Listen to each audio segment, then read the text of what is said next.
नमस्कार. आज आपण ग्राफबद्दल बोलणार आहोत. हो, तेच ग्राफ जे अनेकांना थोडेसे अवघड वाटतात. पण काळजी नसावी, कारण आज आपण हे प्रकरण इतक्या सोप्या आणि मजेशीर पद्धतीने शिकणार आहोत की ग्राफ काढणं अगदी सोपं होऊन जाईल. आठवून बघा, परीक्षेचा हॉल, समोर प्रश्नपत्रिका आणि सोबत एक कोरा करकरीत ग्राफ पेपर. तो बघितल्यावर मनात थोडी धाकधूक होते नाही का? हा अनुभव बहुतेक सगळ्यांनाच येतो. पण आता ही भीती पूर्णपणे काढून टाकायची आहे, कारण आज आपण ग्राफ काढण्याची एक अतिशय सोपी स्टेप बाय स्टेप पद्धत शिकणार आहोत. यानंतर ग्राफ बघून गोंधळ नाही तर आत्मविश्वास वाढेल. चला तर मग बघूया आजचा आपला प्रवास कसा असेल. सगळ्यात आधी ग्राफची भीती का वाटते आणि त्याची गरज काय आहे हे समजून घेऊ. मग त्याची मूळ ओळख करून घेऊ. त्यानंतर प्रत्यक्ष ग्राफ कसा तयार करायचा ते शिकू, एका उत्तम ग्राफची रहस्य जाणून घेऊ आणि शेवटी थोडा सराव करून सगळं पक्क करू. तर पहिला मुद्दा, ग्राफ इतके महत्वाचे का आहेत? हो, ते फक्त परीक्षेतल्या मार्कांसाठी नाहीत. आपल्या आजूबाजूची दुनिया समजून घेण्यासाठी ग्राफ खूप मदत करतात. म्हणजे बघा, हवामानाचा अंदाज असो किंवा क्रिकेट मॅचमधली धावांची गती, सगळीकडे ग्राफच तर आहेत. चला, आता ग्राफची ABC शिकायला सुरुवात करूया. म्हणजे त्याचे जे मूलभूत घटक आहेत त्यांची ओळख करून घेऊ. हे एकदा समजलं की ग्राफ काढणं अगदी सोपं होऊन जातं.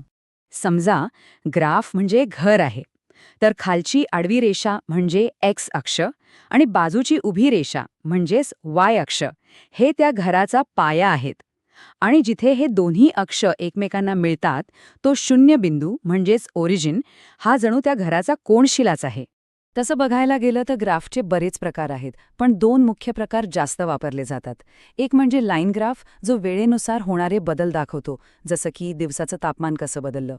आणि दुसरा म्हणजे बार ग्राफ, जो वेगवेगळ्या गटांची तुलना करतो, जसं की वेगवेगळ्या वर्गातल्या विद्यार्थ्यांचे गुण. आणि आता येतो सगळ्यात महत्त्वाचा भाग, तो म्हणजे स्केल किंवा मापन.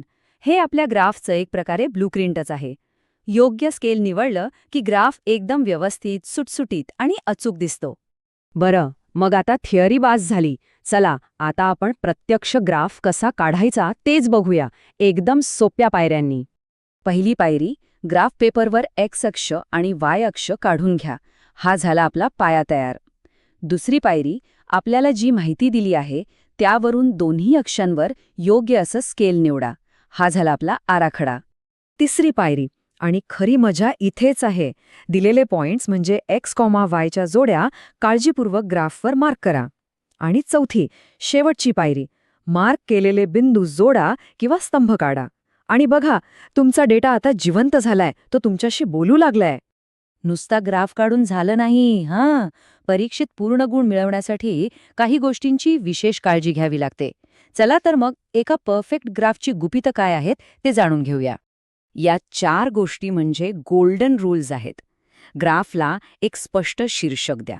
दोन्ही अक्षांना त्यांची नावं द्या. त्यावर कोणतं एकक वापरलंय म्हणजे सेंटीमीटर की वर्ष ते लिहा. आणि सगळ्यात महत्त्वाचं, तुमचा ग्राफ स्वच्छ आणि नीटनेटका हवा. आणि ह्या काही सामान्य चुका आहेत ज्या हमखास होतात, पण आपण त्या टाळायच्या आहेत. चुकीचं स्केल निवडणं, बिंदू चुकीच्या जागी मार्क करणं आणि अक्षांना किंवा ग्राफला नाव द्यायला विसरणं. ह्या चुका टाळल्या की गुण कापले जाणार नाहीत.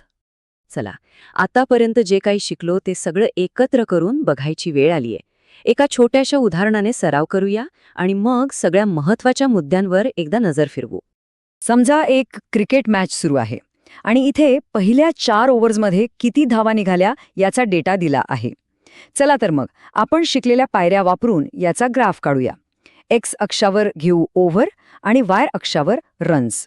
योग्य स्केल निवडून बिंदू जोडू आणि बघूया